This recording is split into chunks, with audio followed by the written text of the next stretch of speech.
Okay, why don't we go ahead and get started? So hello everyone, welcome to Ask the Grant Writing Experts. I'm Dr. Meg Bouvier. You know me as the creator of your library of NIH grantsmanship courses. I have nearly 40 years of experience at NIH as an applicant and intramural researcher, a staff writer, and now as a full-time NIH grant mentor. And I've helped clients land nearly $600 million in federal funding. And I'm here to answer your NIH grant writing questions. So grab a cup of coffee and let's get started. So if you are attending live, and I know there are people still logging in, just a reminder that you're in listen-only mode. You can start typing your questions into the Q&A box right now. This is a purely Q&A session. If you're watching this as a recording, and more people are doing that either on our course dashboard or in our open YouTube channel at a later date, just a reminder that we're recording this on January 21st, 2026, and everything that we're talking about today is true to the best of our knowledge. But of course, always double check everything because things always change quickly at NIH and now faster than ever. What you should be viewing in the library now. So I would imagine that if you're targeting a February 5th deadline, that you're probably not watching courses in the library. Hopefully you're putting the finishing touches on your application. Unless maybe you're writing a resubmission and might be watching master resubmissions. But I hope that many of you who are targeting June and July deadlines are starting to watch the courses. So that would be my ideal time frame, is like a 6-month runway to your deadline. So hopefully for those folks, you're checking out Master the R Series Chapter 1 or Master the K Series Chapter 1. I do want to point out also that for those, I think most of the people here have access to the full library of courses. I did record an update to the human subjects form recently, and I believe that is now published. And I also recorded an update to Master the K Series chapters 5 through 8, which are the candidate section specific portions, the case specific portions. And that should be published, I think, within the week. So they're just putting the finishing touches on cutting the videos up and loading them into our learning management system. NIH updates. So many of you are keeping track of all the same things, that I am. Of course, you probably know that NIH has made a decision on hundreds of applications that had been shelved. So they've approved almost 500 applications for funding at the end of last year, at the end of December. There was also a federal court ruling that said that NIH cannot unilaterally impose a 15% F&A cap. So that was good news. And Department of Health and Human Services, of which NIH is a part, they're under the umbrella of Department of Health and Human Services, is part of the funding bill that's being reviewed and hopefully will be signed into a funding bill to avert the government shutdown at the end of the month. So I do not know what the line item budget is for NIH, but HHS has been given more or less level funding. I think there was a modest increase. So NIH is a little less than half of the total HHS budget. So we'll see what happens with that. Okay, so I see that people are beginning to put questions in the question box. And people are still logging on. So if you're just logging on, feel free to type your questions in. I do want to mention, first, I have a cold, so I apologize that I sound very congested right now. So I live in New England. We are just buried in snow and ice right now, and everybody here is sick. So bear with me. I'm a little stuffed up today. The other things that I want to let you know are that as members, you have free access to my First Friday's virtual office hours, which will be Friday, February 6th at 11:30 Eastern. All members are welcome to that. You can drop in. It goes for about an hour, depending on, how many questions people have. But it's a very relaxed format. It's we enable people to speak. It's not recorded, so you can talk a little more casually about your specific questions about your submission. So it's a more intensive advising opportunity for anybody who would like to speak to me about any circumstance that they want advice on. The other thing is that, oh, and the registration for that is in the chat. The next First Fridays is February 4th. I'm sorry, the next AGE, Ask the Grant Writing Expert, is February 4th at 3 o'clock Eastern. We're going to be talking about the new BioSketch and the new NIH Common Forms. It'll be a tutorial for that.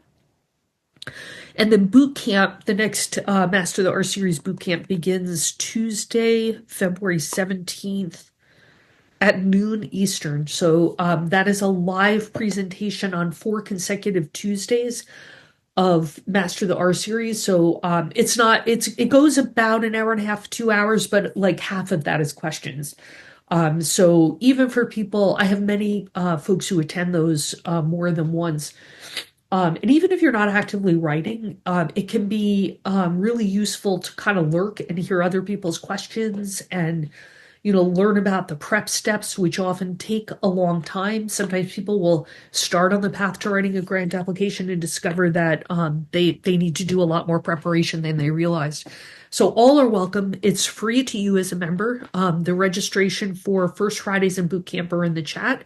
And you're already at Ask the Grant Writing Expert, so you should automatically have your Zoom link for the upcoming sessions, the next one of which is on the BioSketch. Okay, let's start answering questions. Hi, Meg. Paylines. Some institutes publish theirs, some don't. Could I ask my PO for my institute's Payline? Yeah, I find that fewer and fewer institutes are publishing Paylines. I think they've gotten... I mean, they didn't all always publish Paylines, but it seems like 3 to 5 years ago, most institutes published an R01 Payline and usually would do an R01 and an ESI R01 Payline published on their website. Very few institutes are committing to a Payline on their websites now. I think that you definitely can ask your program officer about it to see what their intended Payline is, but I'm finding that program officers aren't always willing even to share that information, even when the person is asking about a reviewed application. So I'll give you an example. About a week ago, I had an applicant with whom I worked on I think it was a K submission. Yeah, it was a K. They scored in the 1 percentile, and the program officer wouldn't commit to, I had the person said, should I resubmit? And I said, no, wait for your notice of award, and so I said, contact the program officer and see what they say. Council hadn't met yet. And the program officer, even in that circumstance, was really squirrely, like, I don't know, I can't commit to funding. And it's like, come on, like, you'd have to eliminate the entire mechanism not to fund this person. They were at the top of their cohort, but they won't even commit to that. So sure, you can contact your program officer about the Payline, but you may not even get an answer then. So sometimes what I've done is kind of rely on past information. NIH is notorious for not archiving old pages, so you can often find outdated information very easily on the NIH website. And sometimes you can find Paylines from prior years so that you can make an educated guess about where their Payline will be. It doesn't always work, of course, but like, for example, NIA has had very generous Paylines for their ESI R01s, particularly if they're doing Alzheimer's research or ADRD related research. So like they've probably had the most generous R01 Payline historically. So like I can confidently advise an applicant that that's going to be like a pretty generous Payline, as opposed to like NCI non-ESI Payline, which has historically been among the worst R01 Paylines at NIH. But like we're kind of in no man's land here. It's like you've taken the deck of cards and thrown it in the air and we'll see where the cards land, like it's nobody knows anything at the moment. So I'm finding that program officers are just super squirrely about giving that kind of information out. Okay, let's see. I heard most reviewers skim the research strategies section. What are the highest impact organization or visual road marks to increase clarity that reviewers and refer back to if they read the research strategy on and off over several days? So, okay. So this is a kind of a multi-part question. So, um, typically what happens is that your application is assigned to 3 reviewers, a primary, secondary, and tertiary reviewer, but there might be like another 25 plus people on the study section. And ultimately everybody's vote counts the same. So at the first level of review, your 3 assigned reviewers are they will sit down and read the whole application typically. They're supposed to do that, but like typically I think they do read the whole application and they will score it, they will upload the scores, and then based on that, in a typical review cycle, the top half get discussed. Now it's slightly different for this in the next cycle because of the government shutdown. But typically the top half gets discussed at the study section meeting. So what happens is that the application goes to the study section meeting and all the other reviewers have not really read it. They're skimming it at the study section meeting. And the 3 assigned reviewers, maybe they read 8, 10, 12, 15 other applications. So they're skimming to jog their memory. So skimming is very common among NIH grant applications for sure. And in terms of what are the main things in terms of how to format an application to make sure that a tired, distracted skimming reviewer who is not just skimming, but skimming while people are talking at you, right? Because the discussion is going on while the reviewers are skimming. Is a big part of what my courses are about, right? Is how to make sure that reviewers don't miss the key things. So, I could take something simple like the aims page where you want to make sure you've highlighted words like project hypothesis, impact, aim, so that a skimming reviewer has some roadmaps, some signs, where they can quickly identify where the piece of information is. But a good general rule of thumb is to make sure that you have somehow formatted the things that are on a reviewer's score sheet. So they're going to be looking for key, like if you look at the scoring criteria for significance, there are like 4 sentences, and you want to make sure that you're covering the main things, including rigor of prior research. There should be a header for that. In the approach section, there are lots of things. There should be like team, overview, preliminary data, scientific rigor, statistical analyses, timeline. There are all kinds of things. And I discuss this at length, including how to format even down to what colors to use in case your reviewer is colorblind. That's like a big part of what the courses are about.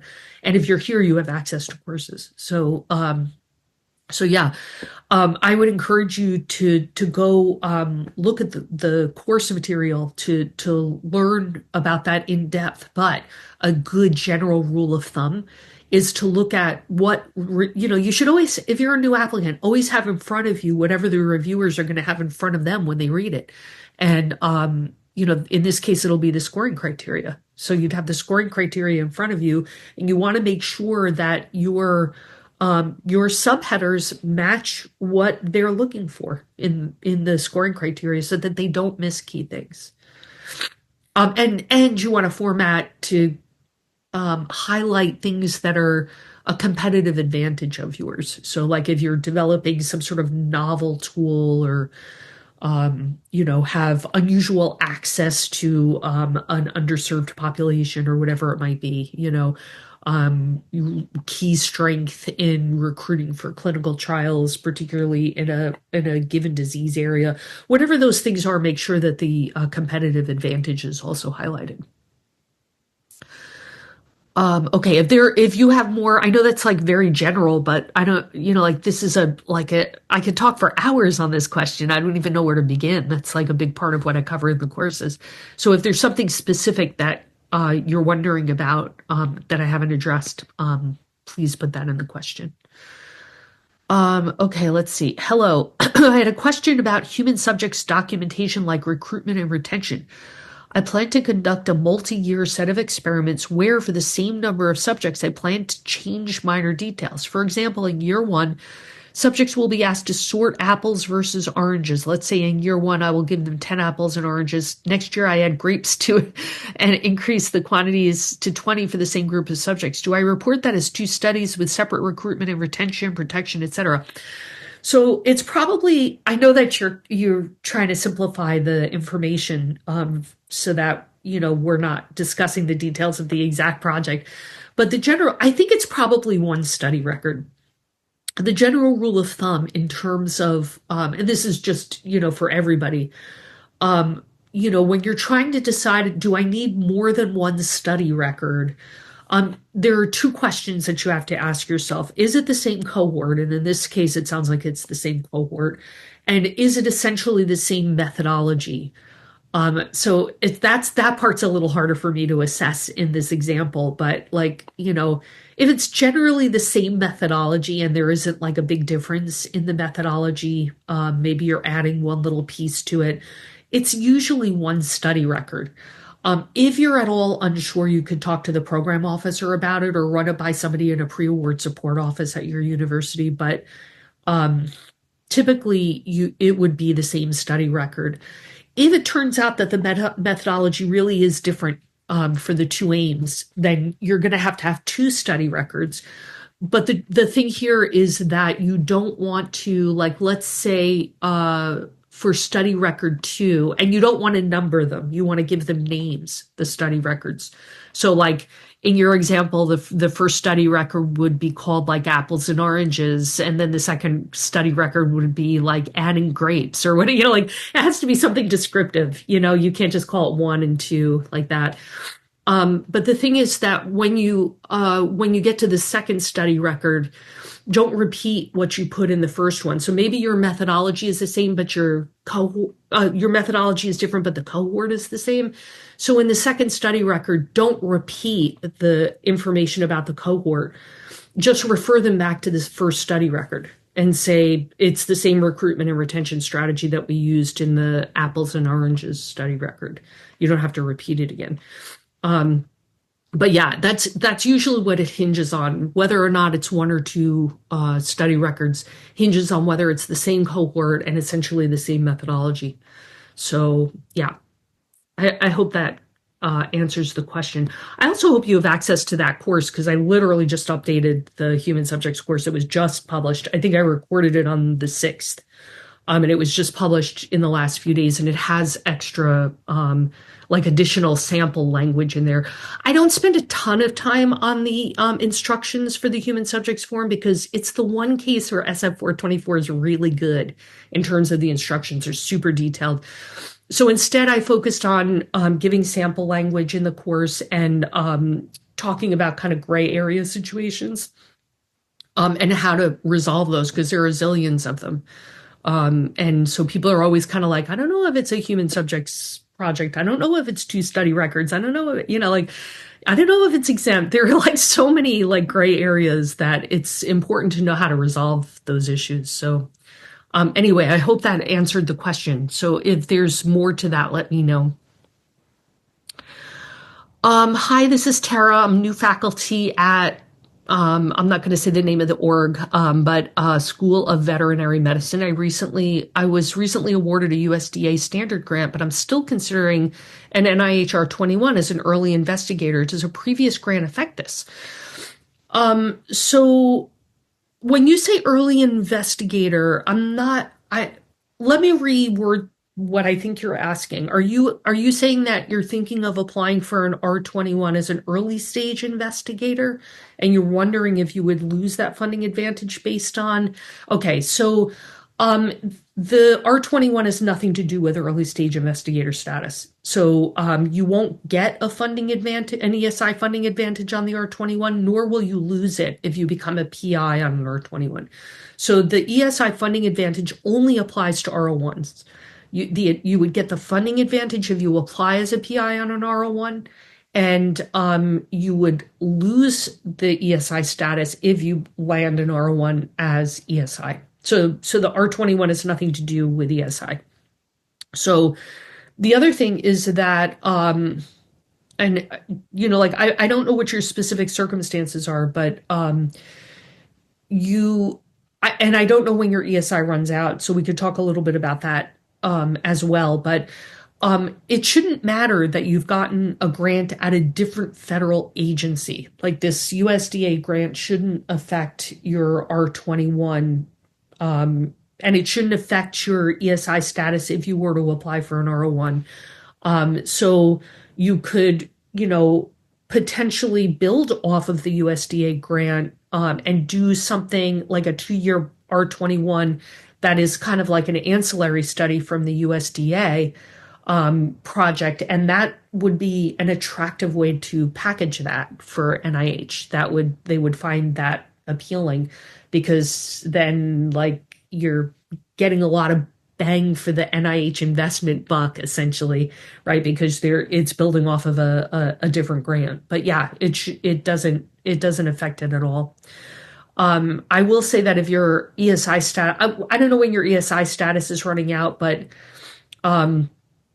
when I have an applicant who's considering either a K, a career development award, or a small format R like an R21, R03, or an R01, I usually look at how many years they have left on their ESI status. So if they have like 5 or more years left on their ESI status, they could consider doing a K submission. If they have like less than 5 years, I usually suggest that they get into the R series, because most career development awards Ks are 5 years, and you can't apply for an R01 in the first couple of years.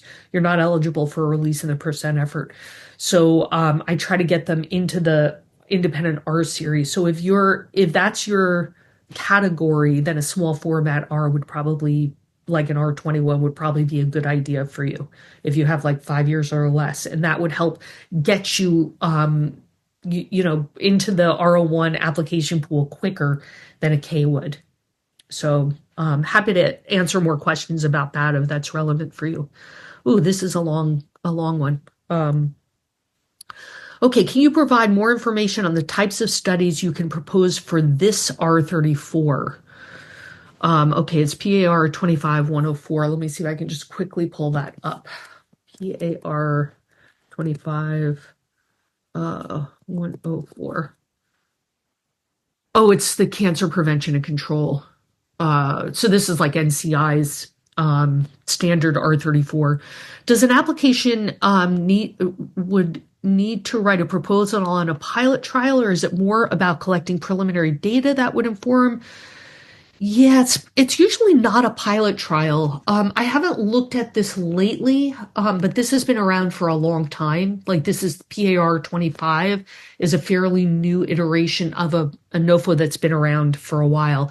And usually you can't propose a pilot trial on this. I'd have to sit and read this, but yeah, and the person is writing, NCI intends to facilitate well-planned clinical trials across cancer prevention and control.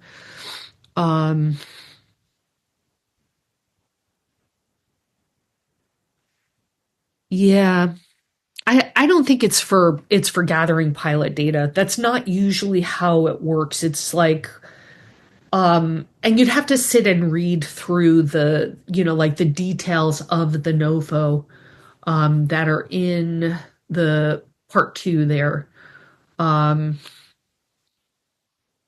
Yeah, it's more to gather the information, to run the types of experiments that would help you inform the design of the full-scale trial at the R01 level.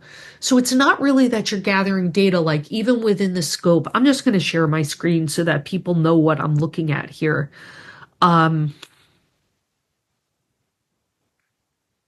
So I'm sure people have seen NOFOs before, but this is like there is no more parent R34. The R34 is usually used as a clinical trial planning grant. They're usually 3-year grants, so they're a little bigger than an R21, but smaller than an R01. And they're usually somewhere around 450,000 in directs total. I've seen them go up to 650. Actually, sometimes NCI has some that are larger like that. But in a situation like this, every R34 is a little different, and every institute's not every institute. The institutes that have R34 sponsor their own. There's no longer a parent R34. There used to be, but there isn't anymore. So what you want to do is come down to part 2, and you can see the types of studies that they will fund. And it's usually things like, I don't know, maybe the text is too small for people to see, but usually it's studies to refine the design of the full-scale trial that would be funded at the R01 level.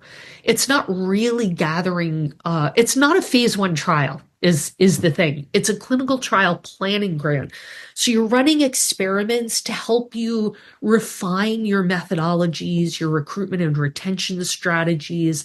That's a very typical scenario. There are R34s that will allow you to collect data, but mostly they're not funding like a phase 1 trial. That's usually not what this is about. It's usually funding work to inform the design of the phase 1 trial at the R01 level. So I hope that that is helpful. And that's very typical for an R34, is that that's how it's typically used.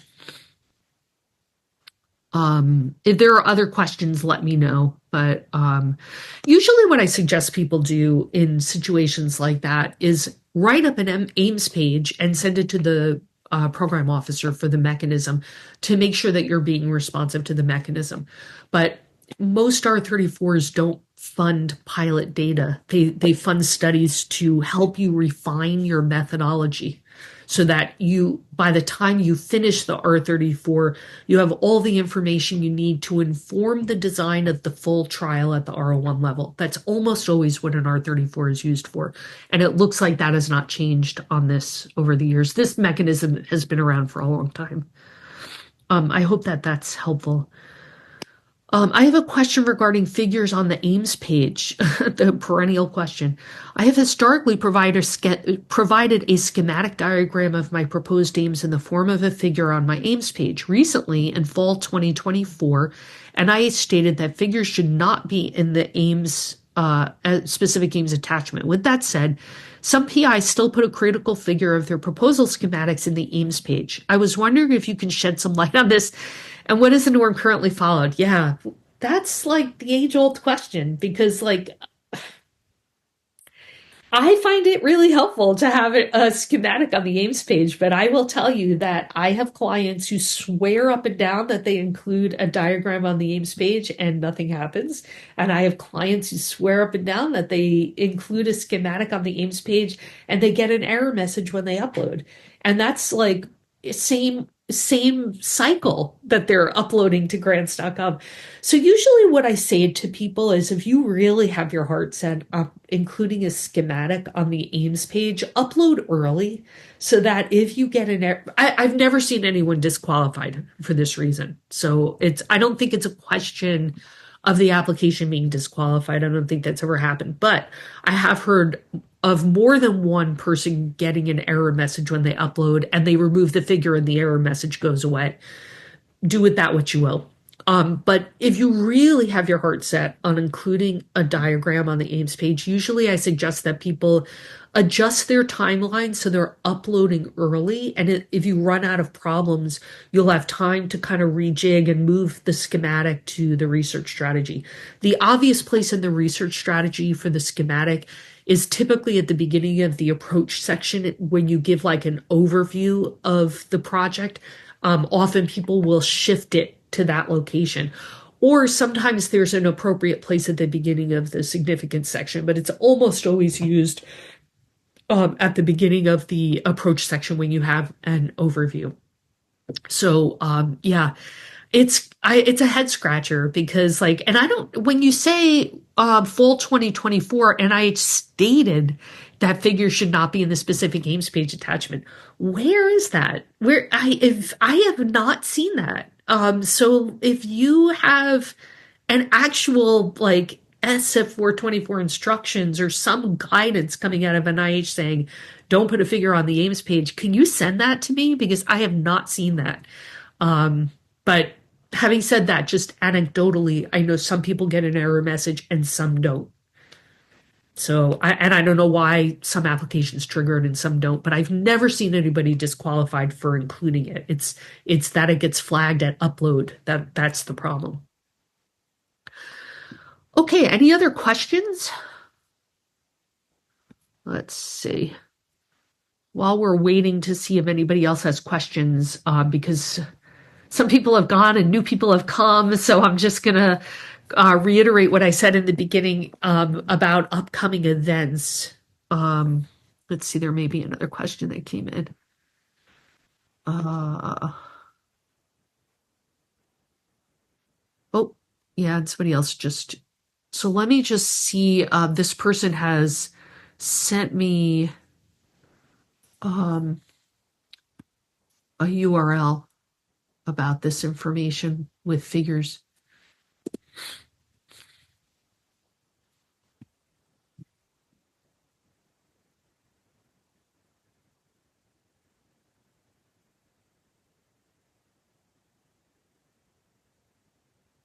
Yeah, there it is. Figures should not. I'm going to include this. Hold on a second, just so that we have a screenshot. So here we are. We're on format attachments. This is clearly an NIH web page. If you come down, sorry, I'm scrolling, if that makes anybody seasick. But here it says figures should not be included in the specific aims attachment. Figures can interfere with the NIH post-award process to categorize awards. I don't know what that means. But I will tell you that some people do it. They're still doing it, but people do lots of things that aren't allowed. I mean, they include hypertext in page limited sections, which you're also not supposed to do. I've not heard of anybody being disqualified, but yeah, I would just put it at the beginning of the approach with the overview section. But thank you for sending that. That's really useful. It's the first time I've actually seen that in print somewhere. Okay, let's see. My R03, a resubmission, will be reviewed tomorrow. Where? At the study section or council? There's 2 levels of review. I am scared. Any helpful advice or tips at this moment? Oh, yeah. I think, like everybody's anxious, right? So, I don't know if you're talking, I'm assuming you mean the study section review, because there are 2 levels of review. One is at the study section. It's the whole thing is anxiety provoking. I don't know if this is your first time applying for an NIH grant application. I don't know if your anxiety is just around, NIH applications in general or the current political climate. Like I think this gets easier the more you do it. I think it's unfortunate if somebody is putting in their first application in this or the next cycle because you're going to get less feedback from the study section than you would because of this truncated review that is happening because of the government shutdown in the fall. So we've talked about this in other sessions, but this cycle and the next cycle, they're only going to review the top third instead of the top half. And then the written feedback is going to be truncated. There's not going to be like an overall section and there'll be shorter feedback. Although to be fair, in the new scoring criteria, I think the feedback last year in general was shorter in the new using the factor 1, factor 2. I felt like reviewers were just giving a lot less information even before all of this happened.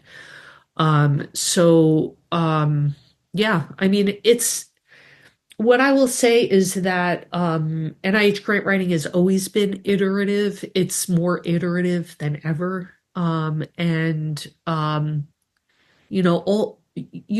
done the work already. The application is in, and now it's just a matter of waiting to see. And rejection from NIH is a big part of our industry, right? Like that's always been the case. You've got to have a very thick skin to do this kind of work. So, a worthy goal for a first R01 application is to get it discussed. That's a really, really good benchmark for an early application, but it's not uncommon for people, highly skilled, well-published investigators, to have applications reviewed repeatedly. It takes time to find the right study section, to figure out what their potential scientific biases are, what a given institute's interests are, and finding the sweet spot in that. And that doesn't necessarily have anything to do with how good a scientist you are or how good your work is. That's just kind of figuring out how to fit the circumstances. And that's its own skill set. And it takes time to develop that. And there's no shame in that. You're all on the same boat in trying to figure that out. So try to remind yourself. I think when people get their first set of summary statements, it's like, oh my God, I've got to like change professions. Like I always joke that people are like, I'm gonna have to drive an Uber or teach yoga or something. So you got to give yourself a little time to feel like crap and hate your reviewers. Give yourself like a week to just kind of get over that first set of summary statements and then work the problem. Then like say, okay, I felt sorry for myself for a bit there, and now it's time to work the problem. And then roll your sleeves up and get down to it. But everyone goes through this. This is part of the industry. So yeah. I'm not quite sure if there's something specifically that has you worried, or if it's like general grantsmanship or the political climate. But if there's more that I can say about that, I'm happy to. But like there are a lot of I'm sure a lot of people in your pre-award support office and research development office who are cheering you on and wanting to help in any way they can, as am I. So just accept that this is a process. It's, you don't write in one application, get funded, and go on your merry way. It's a process for everybody. Yes, so I have another thing that came in about this PF5. So I just took a quick look at this for the person who, Liz, I know that you emailed this to me, and I checked this out with a colleague of mine, and she had not seen it yet either because I don't think it's been released in the table of contents yet. So I'm guessing we'll hear about this on Friday. But there's this new thing called a PF5, and I'm actually going to grab the notification. So, and this person is saying, it seems this is the mechanism we've been waiting for international collaborative proposals.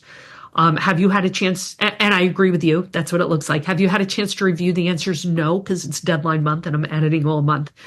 So I don't have any initial thoughts, but if you do, I would be really psyched to hear them. So I'm just going to drop this in the chat for people because this is hot off the presses. Hold on a sec. To everyone. Yeah, there's just this new announcement about this mechanism called a PF5. I'm going to share my screen so people can see it. And I just dropped the link in the chat if people are interested. But it does indeed look like it is to support international research collaborations. NIH will make domestic prime awards with independent foreign awards that are linked to the prime. So this has been this issue of NIH cracking down on not being able to have sub-awards at foreign institutes. So this does indeed look like that. I haven't had a chance to dig into it. If anybody has and wants to comment on it, feel free to share. Let's see. Oh, and she's saying it's a lot of pages, 12 plus 12 plus 6. Yikes. Yeah. I'm not surprised. So I will say that I know that people are really, this has been a real problem for a lot of my applicants. And the way that a lot of people have been getting around it lately is by using their foreign collaborators as like consultants who are just coming in for like a small thing which is very disadvantageous to the foreign collaborator. But it's it's worse now than it's been, but NIH has always been leery of sending money out of the country.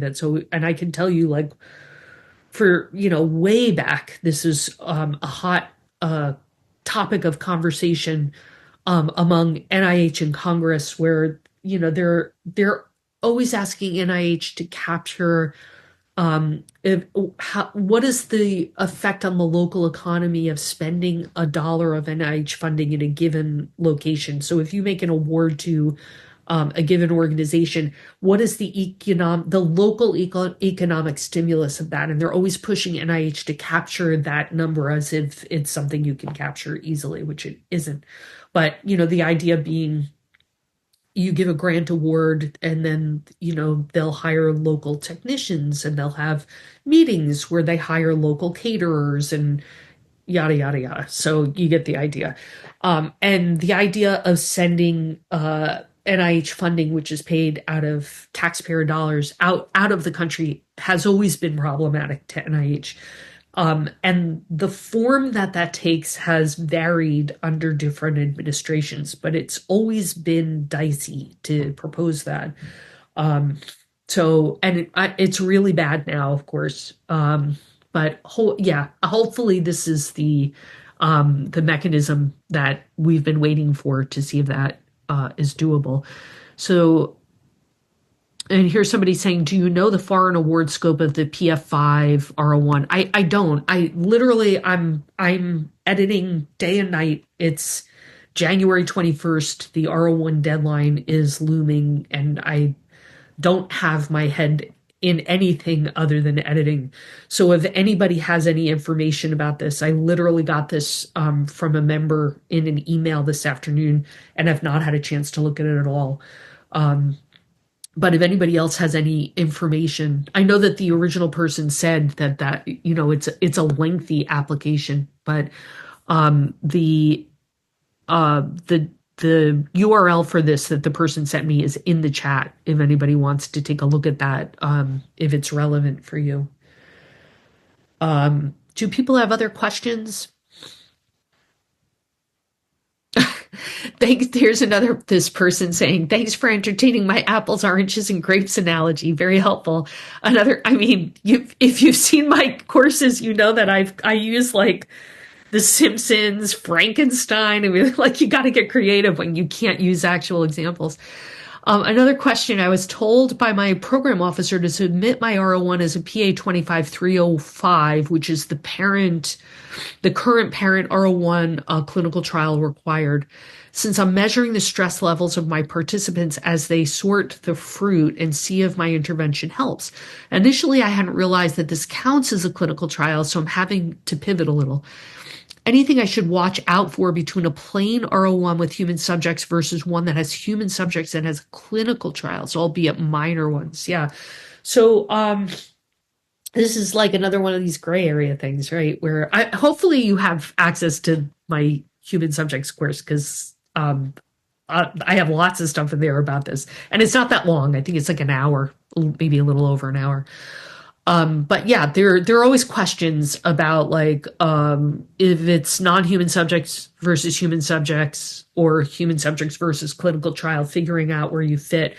If the program officer says that part of it is a clinical trial, then that aim specifically, that has the clinical trial, the intervention component, you have to answer all the way through to the end of section 4 of the human subjects form. So let's say aims 1 and 2 are human subjects and aim 3 is a trial, and it's all the same methodology in the same cohort. It's a single study record, and you would answer up to and including sections 3.2 with 3.3 to 3.5 optional for the whole project. And then beyond 3.5 to the end of section 4, you would answer just for aim 3, which is the trial part. So even in a situation like this, where it's like, it might still be a single study record if it's the same cohort and the same methodology, but you would answer, up to and including section 3.2 for the whole project, and beyond that, just for the aim that's the trial. So hopefully that is clear. So in terms of the writing of it, it gets a little tricky because here's a place where I don't advise following the SF 424 rules, because in practice this doesn't work. So SF 424 specifically states that you can't repeat the information from the human subjects form in the research strategy. And there's lots of stuff in the human subjects form that's kind of mission critical for understanding the project, right? So like in section 2, you're going to talk about like recruitment and retention, inclusion of women and minorities, inclusion across the lifespan. You're also going to have information about the team and the timeline, and and then when you get into section 4, there's all the project design, the data analyses. How in the world are you, like in my experience a couple of years ago, when they revamped, it's more than a couple of years now, I guess, when they revamped the human subjects form, and people truly followed what SF 424 said, which was not to repeat the information that you had in the form in the research strategy. The summary statements came back and reviewers were like, oh, there are no details here. I can't figure out what they're doing. So they clearly weren't, it's tricky because you're telling the story across two separate forms and you're expecting that reviewers are going to look at them in tandem. And I get that the human subjects form, the data fields are supposed to correspond to clinicaltrials.gov. So it's supposed to make the population of that information a little more straightforward. But the narrative is spread across two forms. So what wound up happening is that as a result of these kinds of comments coming back from reviewers a number of years ago, when they came out with this rule and revamped the way the form was filled out, applicants were like, I guess I'm just going to repeat the information. And so that's what people now do. They repeat the information, sometimes verbatim. So particularly in section 4, which is exclusively for clinical trials, where you're expected to give a lot of like the description, the overall description of the study design, and really digging into like the power analyses, the statistical analyses, that information is going to be repeated in the two forms. You're definitely going to include some of that detail in the research strategy. What I do suggest that people do, because really to list all of this stuff in the research strategy, it's like you're going to have to shoehorn in lots of information. Usually what I suggest people do is give the high level information in the research strategy in the approach section. So summarize, the key information. I mean, it's easier for me to give examples from like section 2. So like eligibility criteria, maybe there are exhaustively, maybe you have 10 inclusion criteria and 20 exclusion criteria. You don't need to list all of them in the research strategy. List the high level ones that are the most commonly seen, and then parenthetically say, for a complete list of eligibility criteria, see section 2 point whatever it is in the human subjects form. So you can kind of like give the information and then remind your reviewers the details are there. And you can do that with recruitment and retention. You can kind of give like a bare bones outline of recruitment and retention, and then say, for details of recruitment and retention, see section 2 point whatever of the human subjects form. So it's kind of a judgment call in terms of, like I will say that you can't be guaranteed that the reviewers are going to go look at all the details in the human subjects form, in my experience. And you can't really go by SF 424 where it says, don't double list, everybody double lists. And if you don't, reviewers are going to say, there's not enough information here for me to assess this project. So anyway, that's my take. I could just ramble on and on about this stuff. So if there's something else that you have a question about that I haven't addressed, please feel free to ask it. But yeah, especially because I just redid that. I just updated that course on the human subjects form. So um anyway, so if there are more questions, let me know. We're getting close to the end of our hour. I'm going to wait and see if anybody has more questions. And while we do that, I'm just going to repeat some of our upcoming live events. So the remaining this was the last live event of January. Our live events in February where you can come and ask questions are February 4th and 18th are the two Wednesday Ask the Grant Writing Expert sessions. Those will be at 3 p.m. Eastern Time. We're doing tutorials in both of them. February 4th is going to be on the new BioSketch form, a tutorial on the Commons form in the new BioSketch. I think on the 18th, I'm doing expert tips on writing a resubmission. I'm pretty sure that's what I scheduled in there. First Friday's virtual office hours where you can come and actually speak with me rather than typing questions into a box. I enable people to speak and you can, come and ask me questions. That's Friday, February 6th at 11:30 Eastern. And then boot camp kicks off on Tuesday, February 17th at noon Eastern and will run for 4 consecutive weeks. You're already registered for the biweekly live Q&A. To register for First Fridays or the boot camp, the registration link is in the chat. Okay, this will probably be our last question. A few weeks ago, our NIGMS P20 received a just-in-time request. I'm a project lead for one of the RPLs, and one of the just-in-time requests was to rewrite my NIGMS page and abstract to remove flagged words like women, female, sex differences, etc. I work on women's health research, and I had to modify and substitute a number of women terms, etc. It was a challenging task, no doubt. I am now working on an R1 submission, and I'm following the strategy since I really want to get funded. I wanted your insight on this as well, and how to deal with such flagged words. Okay, so some people get this request and some don't. My guess is that GMS, which is an institute that funds mechanistic studies, has very little appetite for these kinds of words, because they really just want to be under the radar when it comes to this kind of thing. So it is tricky. Some of the ways that, people have tried to find all different strategies for getting around it. So one of the things that you can do is talk about analyzing the data to look at differences among subpopulations.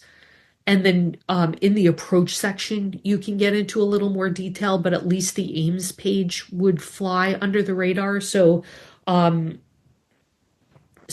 typically what people do is they're writing things like, we're looking at different subpopulations or different cohorts or subcohorts to see if there are certain cohorts that are differentially impacted by this particular thing or whatever it is.